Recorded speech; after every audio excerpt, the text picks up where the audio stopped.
안녕하세요. 금요사건 파일 디바제식합니다. 경상남도 김해에 있는 대동할매국수는 인근에서 맛집으로 소문이 자자했습니다. 규모가 작은데도 불구하고 문전성시를 이루고 있었죠. 국수 한 그릇에 3,000원이었는데요. 2009년 당시에도 상당히 저렴한 가격입니다. 그럼에도 가게월 매출은 1억을 넘겼죠. 이거 대충 계산해도 한 달에 3만 그릇 넘게 팔았다고 볼 수 있어요. 이 식당의 성공에는 사장이던 53세 김춘자 씨의 노력이 깃들어 있습니다. 그녀는 저렴한 중국산 멸치 대신에 더 비싼 국내 멸치로 육수를 뽑아서 깊은 맛을 냈기 때문이었죠. 춘자 씨는 매일 새벽 5시에 일어났습니다. 그리고 식당에 가서 정성스레 재료를 준비해요. 얼마 전에는 맛집 프로그램에도 소개가 되면서 인기가 날로 높아졌죠. 전국에서 손님이 몰려들었습니다. 그렇게 성실하고 악착같이 돈을 모은 덕분에 2009년 6월에는 드디어 점포 확장이 예정되어 있었습니다. 거긴 무려 3층짜리 건물이에요. 공사가 시작되면 추가로 나갈 돈이 많아지겠죠. 춘자 씨는 하루하루 더 바쁘게 일하고 있었습니다. 그러던 2009년 5월 19일 아침 8시. 대동할매국수에 출근한 종업원이 고개를 갸우뚱거렸습니다. 낯설게도 가게 문이 활짝 열려 있었는데 안에서 인기척이 전혀 없었기 때문이었죠. 주방 불은 켜져 있었는데 그래서 사장님이 나오셨나 싶었지만 텅 비어 있었습니다. 주로 춘자 씨는 새벽부터 육수를 끓여냅니다. 그런데 그날은 웬일인지 턱마저 텅텅 비어 있더라고요. 주차장을 보니 춘자 씨의 무쏘 차량이 세워져 있어요. 그래서 사장님이 어딜 급하게 간 건가 싶어 기다립니다. 근데 아무리 생각해도 이상한 거예요. 가게를 목숨처럼 여기는 분이 이럴 리가 없거든요. 결국 직원은 춘자 씨 딸에게 연락을 했고 곧이어 가족들의 신고가 접수됐죠. 그렇게 억대 매출을 올리는 맛집 사장님 실종 사건이 수면에 떠오릅니다. 김 씨는 출퇴근 때 항상 검은색 배낭을 맸습니다. 그 안에 현금을 비롯해서 보험 서류, 차용증, 통장까지 다 들어있었고요. 사실상 금전 관련 모든 서류를 들고 다니는 정도였다라고 볼 수 있는데 현장에 도착한 경찰은 가게 주차장에 설치된 CCTV를 먼저 확인합니다. 그랬더니 전날 밤 10시 18분 배낭을 맨 춘자 씨가 퇴근하는 모습이 찍혀 있어요. 그런데 다음날 아침 차는 돌아와 있지만 춘자 씨는 없는 상황. 동시에 가방도 사라졌고요. 가게와 차 안을 샅샅이 살펴봐도 가방도 없고 춘자 씨도 없다는 건 돈을 노린 범행 가능성을 조심히 예상할 수 있었죠. 경찰은 목격자 증언과 CCTV 분석을 통해 그녀의 마지막 행적을 추적합니다. 18일 밤 9시 30분. 이때 마침 전에 일했던 종업원 A씨가 찾아왔어요. 매장 운영에 대한 조언을 들으러 온 거였죠. 당시 가게에는 손님이 한 명 있었는데요.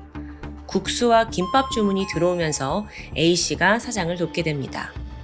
이후 가게 한켠에서 두 사람이 수다를 떨게 되는데 그러다 밤 10시 춘자 씨의 전화벨이 울렸습니다. 짧은 통화를 마친 후 그녀가 냉장고에서 참외를 꺼내요. 간식을 좀 준비하려 하는 거겠죠?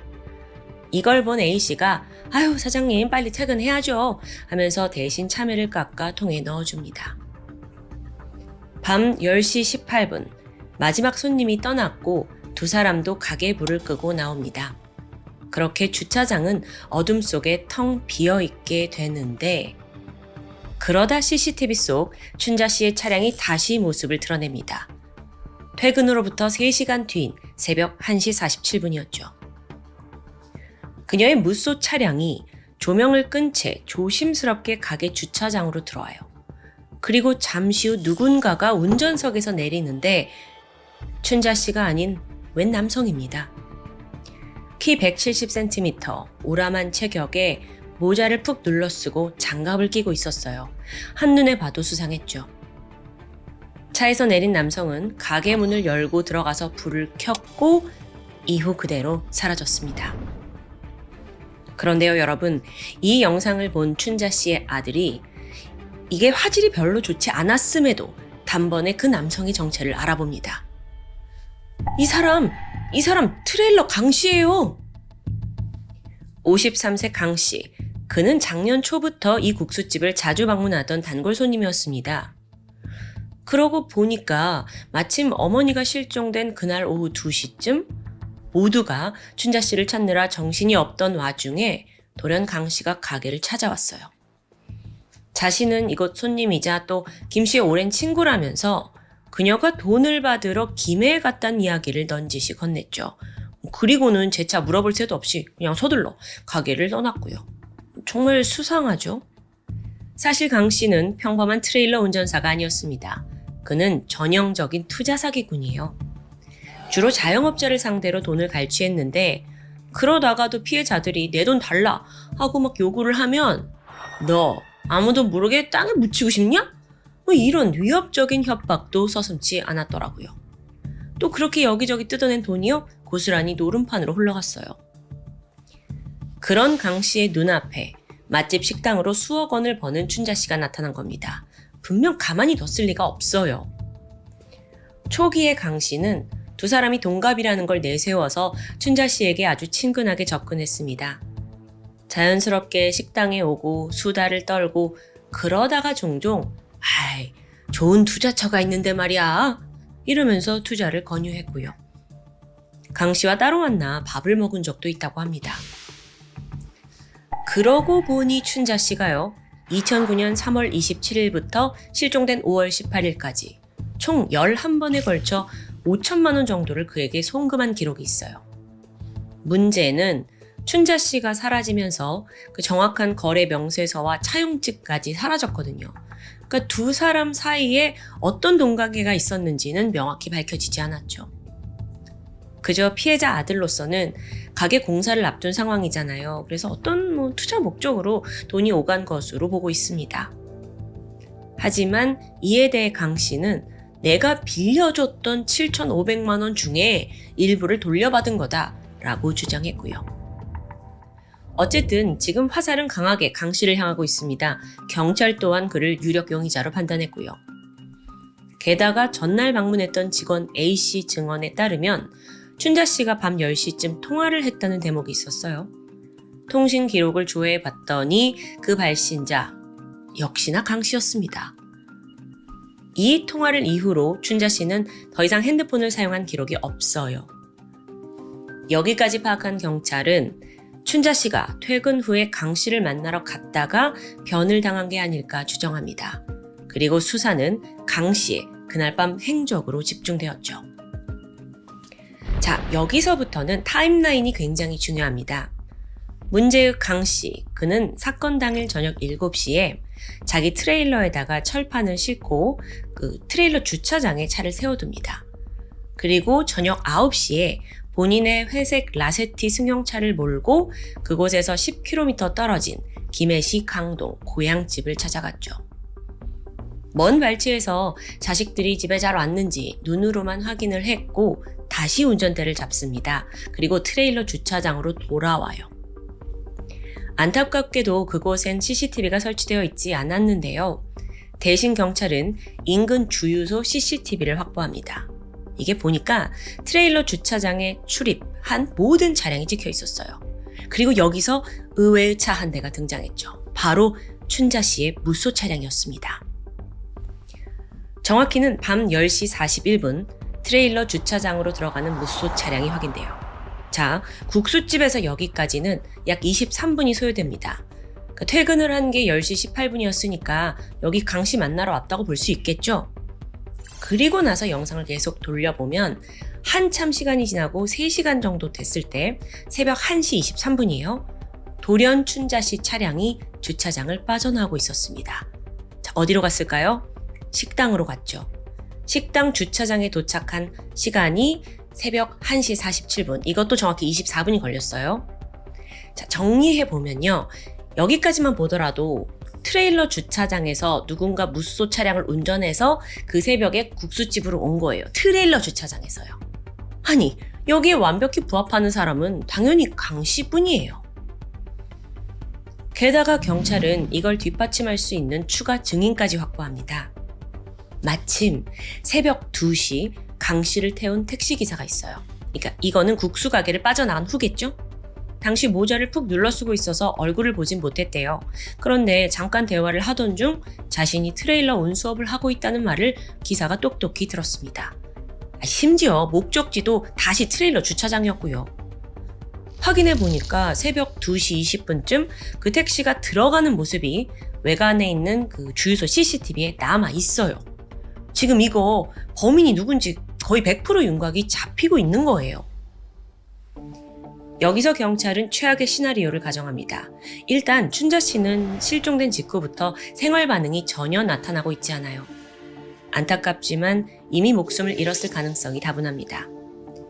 살인 시간을 좀 추정해보면 그녀는 밤 10시 41분 트레일러 주차장에 도착을 했고 높은 가능성으로 강 씨를 만났을 거예요.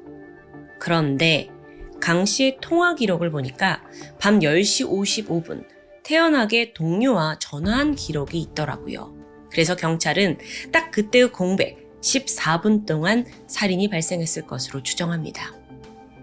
그럼 그 장소가 어디였을까요? 운송업 특성상 그 트레일러 주차장에는 새벽에도 차가 자주 드나듭니다.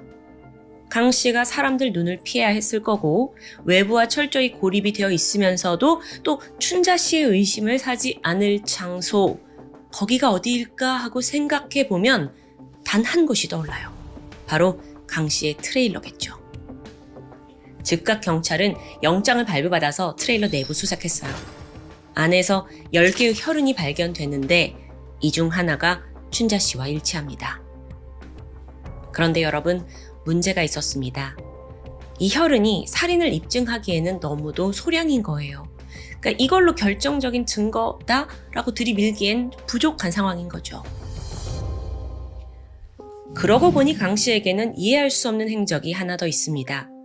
새벽 2시 30분이에요. 그가 돌연 찬물로 샤워를 하고 트레일러를 깨끗이 세차했어요. 이때가 5월 말, 늦봄이긴 한데 최저 기온이 12도였습니다. 야심한 밤, 그가 반드시 씻어야 되는 이유가 있었던 건 아닐까요? 그게 이제 제 머리에 떠오르는 건 피가 묻었겠죠. 그리고 여러 증거를 없애고 또 세차까지 하면서 현장을 정리한 건 아니었을까요? 조금 더 추정을 해보면요. 시신이 있는 상태에서 섣불리 트레일러에 손을 대진 않았을 거예요. 그렇다고 이후 춘자 씨의 차를 운전해서 국수집에 간 새벽 1시 23분부터 택시를 타고 다시 주차장에 돌아온 새벽 2시 30분 사이에는 전혀 시신을 처리할 시간이 없죠. 그리고 어차피 국수집에 갔다 왔으니까. 그렇다면 살인이 발생한 것으로 추정되는 밤 10시 55분에서 새벽 1시 23분 사이에 어떤 시신 처리가 이루어졌을 것으로 보입니다. 자, 여러분 여기까지는 잘 따라오셨죠? 그 시간대만 지금 딱 비어 있으니까요. 게다가 CCTV상 그 시간대에 춘자 씨 무쏘 차량도 그렇지만 강 씨 트레일러도 모두 움직이지 않았습니다. 그러니까 그 안에서 무슨 일이 벌어졌다는 추정이 지금 딱딱 들어맞고 있는 거예요. 그럼 시신을 어디다 유기했을까요? 인근에다가? 경찰이 탐지견을 동원해서 주변을 모두 수색했지만 아무런 흔적을 찾지 못합니다. 지금 유력 용의자가 있지만 정작 시신이 없고 증거가 부족하다 보니까 혐의를 씌울 수가 없어요. 그렇게 수사가 벽에 막히던 순간 마침 수사관의 뇌리에 한 차량이 스쳤습니다. 그건 바로 강 씨 본인의 라세티 승용차예요. 곧장 CCTV 돌려봤죠. 그랬더니 새벽 0시 16분부터 새벽 1시 7분까지 그러니까 한 51분 동안 그 차량이 움직인 게 확인됐어요. 어디로 갔던 걸까요? 경찰이 그 동선을 따라 추적하려고 샅샅이 수색을 했는데 이게 안타깝게도 허탕으로 돌아갑니다. 여기서 경찰은 마지막 카드를 쓰기로 합니다. 자, 일단 밀어붙이기, 강 씨를 소환 조사하기로 한 거죠. 경찰서에 온 그는 역시나 나는 이 사건과 무관하다라고 강력히 주장했습니다. 이 CCTV가 화질이 그렇게 좋지 않은데 그거 가지고 괜한 사람 몰아간다면서 수사관을 비꼬았죠. 그는 사건 전날인 5월 17일 오후 2시 이때 식당을 간 것을 마지막으로 그 이후로는 춘자 씨를 본 적이 전혀 없다고 말합니다. 18일 밤에 전화를 한 건 맞지만 뭐 일상적인 그냥 안부 전화였다라고 해명했고요. 자기는 아이들을 확인하러 고향에 갔었잖아요. 그리고 나서 밤 11시에 트레일러 주차장에 돌아왔고 새벽 2시 22분까지 주차장 옆 텃밭에 물을 주었고 새벽 2시 22분 동건이와 잠깐 통화를 했고 그리고 나서 트레일러를 컨테이너 사무실 쪽으로 옮겨서 세차하고 샤워하고 그리고 나서 다른 도시 사천으로 일을 떠났다고 진술합니다. 그러니까 정리해보면 어쨌든 자기는 그날 뭐 춘자 씨를 본 적도 춘자 씨의 무소 촬영을 본 적도 없다는 입장이었죠. 물론 그의 주장에는 곳곳에 석연치 않은 점이 존재해요. 아니 생각해보세요.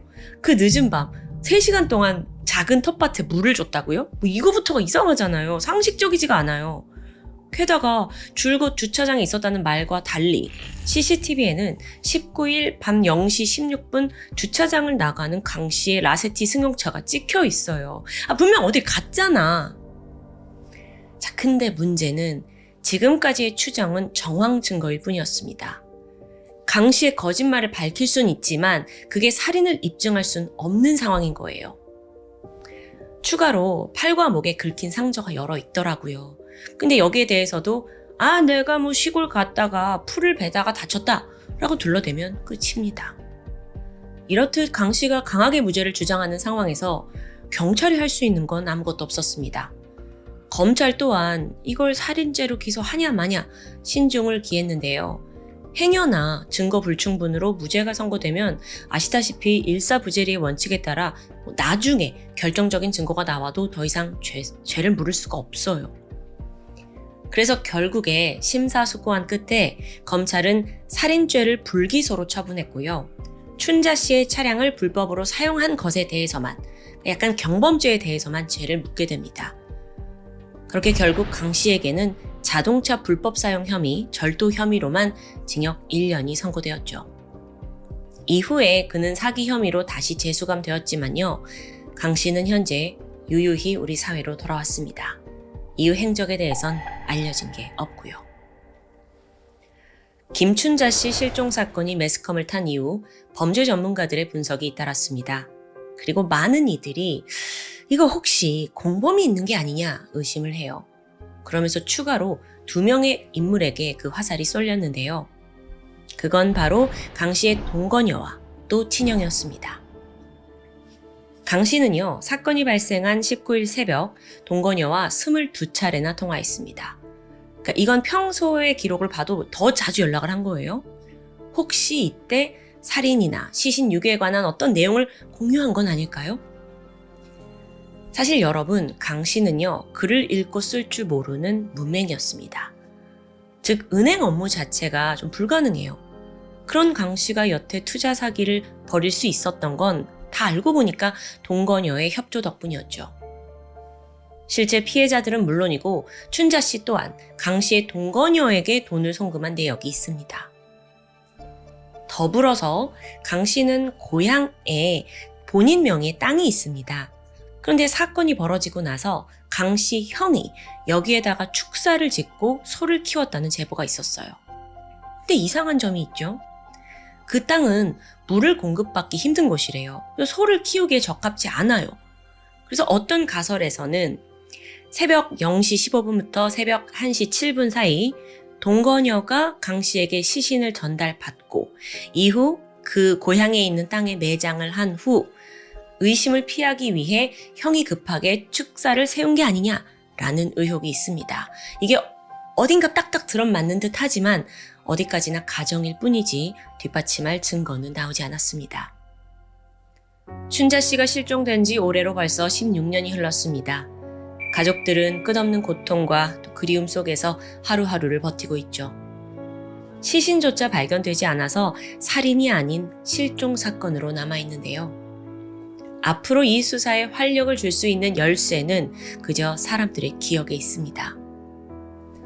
여러분, 2009년 5월 18일 밤 10시 18분부터 19일 새벽 1시 47분 사이 김해시 부원동, 강동, 장유면 일대에서 수상한 장면을 목격한 기억이 있으시다면 서둘러 제보해 주시기 바랍니다. 작은 기억 하나가 진실을 밝혀낼 결정적인 단서가 될 수 있습니다. 앞으로 반드시 김춘자 씨 가족들에게 좋은 소식이 있길 간절히 바랍니다. 지금까지 금요사건 파일 디바제시카였습니다. 안녕하세요. 금요사건 파일 디바제시카입니다. 2005년 2월 18일 오후 4시 천안시에 살던 중년 여성 48살 조상묵 씨는 저녁 약속을 위해 먼 길을 떠나게 됩니다. 사실 얼마 전까지 그녀는 충청북도 청주시에 있는 오송읍에 살고 있었어요. 그러다 최근 남편의 직장 문제 때문에 천안으로 이사하게 됐죠. 그래도 여전히 옛 동네에 부녀회장으로 활동을 하고 있었고 이날도 그 정기 모임에 참석하기 위해 청주로 향하게 된 겁니다. 근데 그 여정이 쉽지만은 않아요. 천안역에서 기차를 타고 조치원역에 도착을 한 후에 다시 버스로 이동을 해야 하는 거의 2시간 남짓의 길이었습니다. 그렇게 저녁 6시쯤 그녀는 약속 장소인 청주 해물탕집 식당에 도착합니다. 이미 여러 명의 부녀 회원들이 모여 있었고요. 오랜만에 만나서 밥도 먹고 이야기꽃을 피우게 되죠. 분위기가 무르익으면서 술잔도 오갔습니다. 그러다가 저녁 7시 50분쯤 누군가 이 차로 노래방 가자 라는 제안을 하게 돼요. 상묵 씨를 포함해서 대부분이 그래 가자 하면서 흔쾌히 동의했고요. 다만 이때 인원이 워낙 많으니까 봉고차 2대로 나눠서 가기로 했죠. 그렇게 차를 타고 가던 중 문득 상묵 씨는 이 차까지 갔다가는 집에 가는 기차를 놓칠 수도 있겠다는 우려가 들었습니다. 안 되겠다 나는 싶어서 일행에게 먼저 천안으로 나는 돌아가겠다라고 양해를 구하게 되죠. 잠시 후 그녀는 36번 국도의 미호천교 부근 궁평 삼리 버스 정류장에서 하차합니다. 모두와 작별 인사를 하게 되는데 사실 여기서 버스를 타고 조치원역으로 가려고 했었어요. 근데 마침 간발의 차이로 그 버스를 놓치고 말았죠. 이걸 본 부녀 회원들은 내가 다음 버스 같이 기다려줄게 라고 했지만 상묵 씨는 좀 미안하잖아요. 그래서 한사코 괜찮다며 사양하게 됩니다. 그렇게 봉고차가 떠났고 약 5분 후인 저녁 8시 5분 뒤따라가고 있던 2번째 봉고차에서 그 안에 타고 있던 부녀 회원들이 정류장에 서 있는 상묵 씨를 목격합니다. 그리고 이게 그녀의 마지막 목격담이죠. 실종을 가장 먼저 눈치챈 건 남편 이 씨였습니다. 기차를 탔어야 할 시간이 한참 지났는데도 연락이 오지 않더라고요. 전화를 걸었지만 휴대폰은 꺼져 있고요. 남편은 걱정되는 마음에 부녀 회원들에게 연락을 했는데 먼저 집에 간다고 해서 정류장에 내려줬다. 아직 안 왔냐? 라고 다들 행방을 모르는 듯해요. 이때 남편은 또 혹시라도 아내가 배터리가 없나 싶어서 밤늦게까지 일단 기다려봅니다. 하지만 결국 상묵 씨는 돌아오지 않았어요. 속이 타들어가던 남편은 경찰에 실종 신고를 접수했죠. 수사에 나선 경찰은 가장 먼저 그 버스, 기차 다 탑승을 했는지 기록을 확인합니다. 그런데 상묵 씨가 탄 흔적이 없어요. 여기서 경찰은 단순 가출의 가능성을 고려하진 않았는데요. 그 이유는 실종 직전까지 부녀 회원들과 즐거운 시간 보냈고 또 집으로 가는 기차표까지 다 구매를 해뒀기 때문입니다. 가출 가능성 희박해요. 그럼 이제 마지막 지점인 그 버스 정류장을 좀 살펴봐야 할 텐데 여기가 매우 어둡고 외진 곳에 위치해 있습니다. 정류장 바로 옆과 또 미호천 다리가 끝나는 부분에 가로등이 하나씩 있긴 한데 밤 8시 10분쯤에는 해가 졌잖아요. 그러니까 더 어둡고 또 여긴 평소에도 워낙 인적이 드문 곳이에요. 심지어 주변에 CCTV도 없고요. 상묵 씨의 마지막 행적을 도저히 확인할 길이 없는 겁니다. 그런데 아주 중요한 단서 하나가 발견됐죠. 실종 당일 밤 11시에 상묵 씨의 카드가 사용된 기록이 나온 거예요. 어디였냐면 그 정류장에서 불과 6km 떨어진 조치원 읍에 있는 농협 ATM 기기였습니다. 그리고 심지어 여기서 2차례에 걸쳐 총 55만 원이 인출됐어요. 이뿐만이 아니죠. 다음날 아침 10시에도 인근 상가 ATM기에서 추가로 4만 원이 인출됩니다. 이게 과연 상묵 씨 본인이었을까요? CCTV 확인을 했죠. 그랬더니 카드에서 돈을 빼간 건 정체불명의 남성입니다. 그는 얼굴을 가리기 위해서 후드를 깊게 눌렀었는데 키는 한 168에서 170, 보통 체격의 남성이에요. 앞서 현금 인출을 한 것 외에도 이 남성은요, 상묵 씨의 남편 명의 신용카드로도 현금 인출을 시도했어요.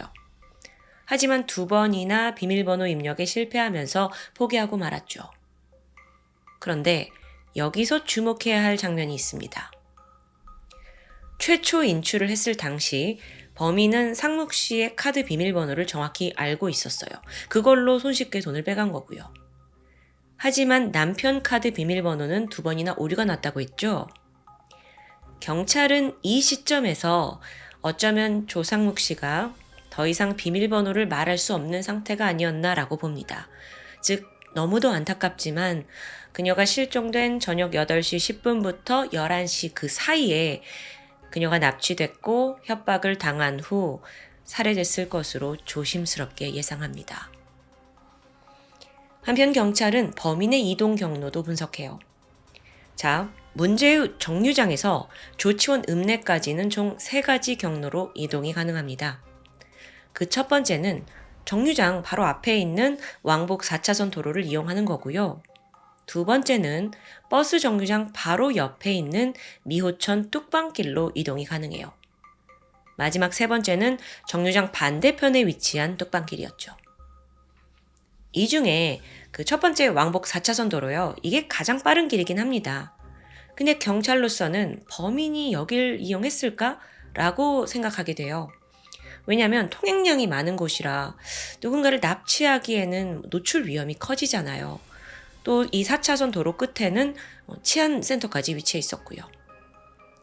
실제로 경찰이 무인 카메라 영상을 분석해서 사건 당시 도로를 지나간 14,000여 대의 차량을 조회합니다. 여기서 수상한 차량은 포착되지 않았어요. 그렇다면요. 범인은 이동 경로까지 철저히 계산해서 최대한 눈에 띄지 않는 길을 선택한 건 아닐까요? 그런데 2번째, 3번째 경로 있다고 했잖아요. 그 양쪽 뚝방길이요. 사실상 어떻게 가라는 표지판이나 또 가로등도 없기 때문에 외지인이 이 길을 단번에 찾기란 쉽지 않습니다. 자, 이를 토대로 경찰은 범인이 조치원 읍의 지리에 상당히 밝은 사람이 아닐까라고 추정을 하게 돼요. 그런데 또 생각을 해보면 이 조치원 읍은 비교적 번화가입니다. 근데 남성의 모습이 포착된 건 인출기에 내장된 CCTV 뿐이었죠. 심지어요, 건물 외부에도 도로를 비추고 있는 CCTV가 있었거든요. 근데 거기엔 잡히지 않았던 거예요.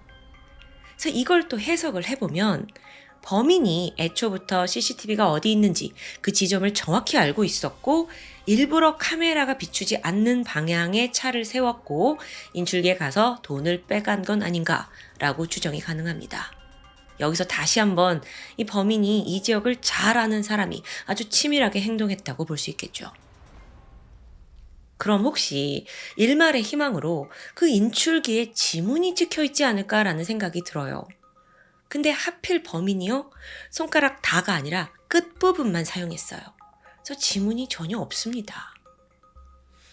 자, 이런 모습을 종합해 봤을 때요.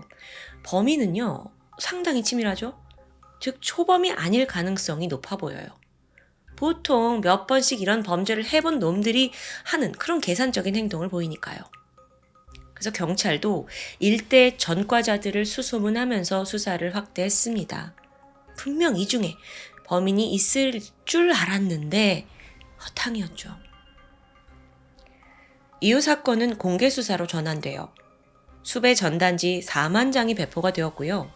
당시 KBS 공개수사 실종을 통해서 조상묵 씨를 찾는 방송이 전파를 탔고 제보를 간절히 기다리게 되는데 이 또한 실패로 돌아갑니다. 한편 조상묵 씨에 대해서 조금 더 알아보면 마을에서 효부라고 소문이 자자했던 사람이에요. 왜냐하면 거동이 불편하신 시어머니를 15년 넘게 정성껏 돌봤기 때문입니다.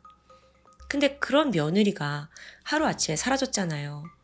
시어머니도 이제 시름시름 며칠 동안 밥도 못 드시고 밤마다 며느리를 기다리면서 굉장히 힘들어 하셨다는데 끝내 며느리를 다시 만나지 못한 채 실종 이후 얼마 지나지 않아 숨을 거두고 맙니다. 남편 또한 아내가 없어지고 직장에 휴직계를 냈어요.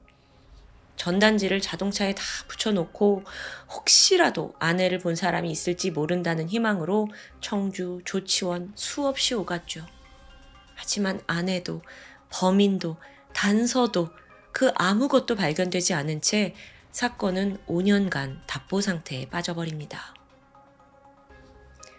한편 경찰의 수사 방향은 범인은 분명 이거 초범 아니야 라는 가능성에 주목하면서 유사한 범죄 전력에 있는 전과자들과 대조 작업을 지속하고 있었어요.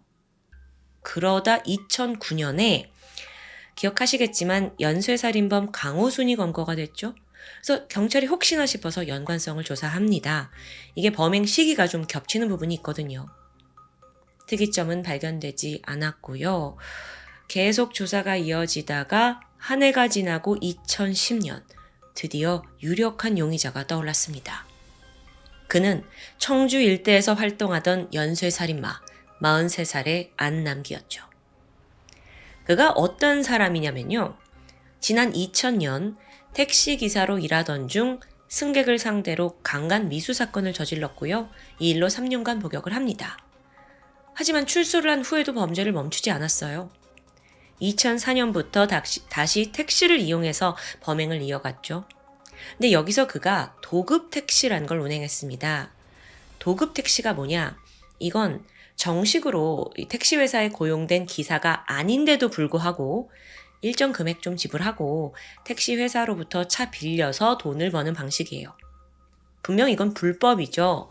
근데 2000년대에는 꽤 성행했다고 합니다. 문제가 뭐냐면 도급 택시는 회사의 통제나 관리에서 벗어나 있어요. 그래서 범죄가 발생해도 적발될 가능성이 매우 낮죠. 거기에다가 이 차량을 정기적으로 검사하지 않기 때문에 행여나 시신이나 범행 흔적이 발각될 위험도 적고요. 2004년 택시를 몰던 안남기는 지적장애가 있는 22살 여성 승객을 자신의 집으로 데려갔고 성폭행한 뒤 살해합니다.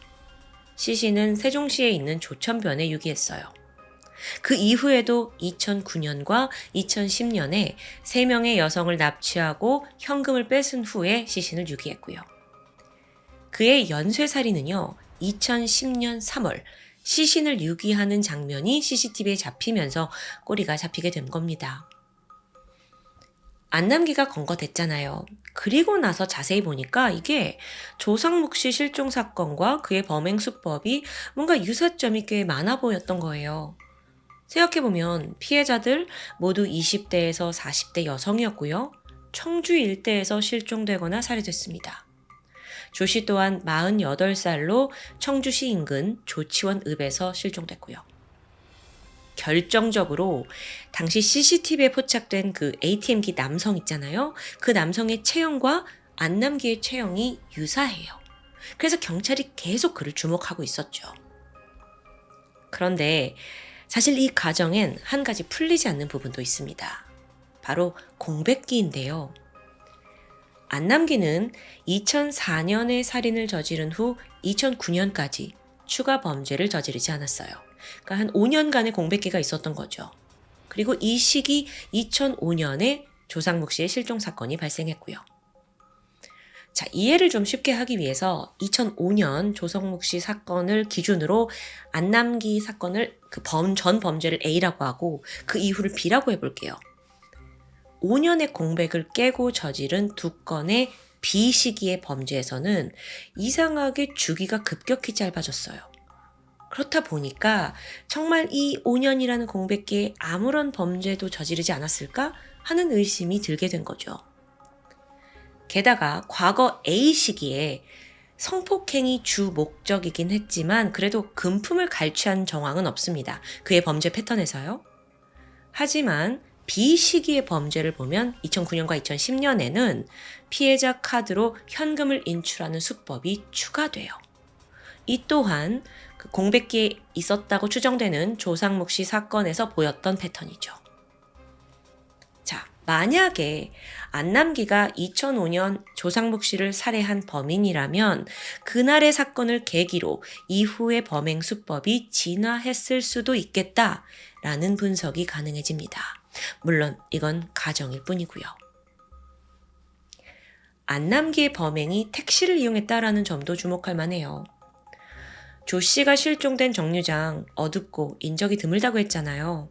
근데 수사 당시 현장에서 유류품이나 범행 흔적은 사실상 전혀 없었어요. 근데 만약에 강제로 차에 태웠다면 실랑이가 있었을 거고 최소한의 흔적이 남지 않았을까요? 근데 그게 아니었으니까 피해자가 스스로 차에 탑승한 건 아닐까라고 해석이 가능해집니다. 자, 방금 전에 이제 역으로 가는 버스 놓쳤잖아요. 그럼 조 씨가 혹시 택시를 선택한 게 아닐까? 실제로 택시비가 한 6,000원 정도로 이렇게 부담스럽지 않은 거리였거든요. 자, 그래서 경찰이 조상묵 씨가 안남기가 운전하는 택시를 탔을 것으로 강하게 추정하게 된 겁니다. 여러분도 지금 여기까지 들어봤을 때 왜 경찰이 그를 범인으로 보는지 이해가 가실 거예요. 하지만 안남기의 반응은 어땠을까요? 완전하게 혐의 부인했죠. 사건이 벌어졌던 그 2005년에 자기는 택시 그만두고 대리운전만 했대요. 그래서 확인을 해봤죠. 실제로 그는 2004년부터 2006년까지 대리운전 기사로 일을 했습니다. 하지만 남들 모르게 도급 택시를 운영했을 가능성을 배제할 순 없어요. 심지어 정식 기록도 없어서 추적도 불가능하고요. 경찰도 연관성을 찾으려고 추가 조사를 끈질기게 했지만 결국 2005년 조상묵 씨 사건이 발생한 그 시기에 이 사람이 택시를 운영했다는 증거를 확보하는데 실패하고 맙니다. 아무리 강한 의심이 있었지만 직접적인 증거가 부족한 상황에서 안남기를 덜컥 용의자로 특정할 수는 없겠죠. 이후 그는 총 3건의 연쇄살인 또 1건의 살인미수로 1심에서 사형을 선고받습니다. 하지만 항소심에서 무기징역으로 감형이 되어 현재는 청주교도소에서 복역 중인 것으로 알려져 있죠. 여전히 그는 조상묵 씨 실종 사건에서만큼은 무죄를 주장합니다. 하지만 전문가들 입장은 그가 가석방을 염두에 두고 있기 때문에 자신의 여죄를 인정하지 않는 것이다 라고 보고 있어요. 실제로 무기징역 받았다 하지만 교도소에서 별 문제 일으키지 않고 또 모범수로 승격이 될 경우 20년 뒤에는 가석방 자격을 얻을 수 있기 때문입니다. 그렇게 현재까지도 이 실종 사건은 미제로 남아 있습니다. 시신이 발견되거나 또 추가적인 증거가 발견되지 않는 한 재수사는 어려울 것으로 보여요. 2005년 2월 18일 궁평리 버스 정류장에서 홀연히 사라진 조상묵 씨. 그녀를 납치한 사람은 과연 누구였을까요?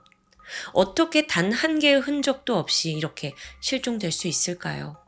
그래서 여전히 더 많은 의문이 남아 있습니다. 살아계시다면 올해 68세가 되었을 그녀. 미제 사건은 단연코 경찰이 포기한 사건은 아닙니다. 다만 좀 더 결정적인 제보와 증거가 나오길 하염없이 기다리고 있을 뿐이죠. 늦더라도 이 사건이 꼭 해결되었다는 기쁜 소식이 전해지길 바랍니다. 지금까지 금요사건 파일 디바제시카였습니다.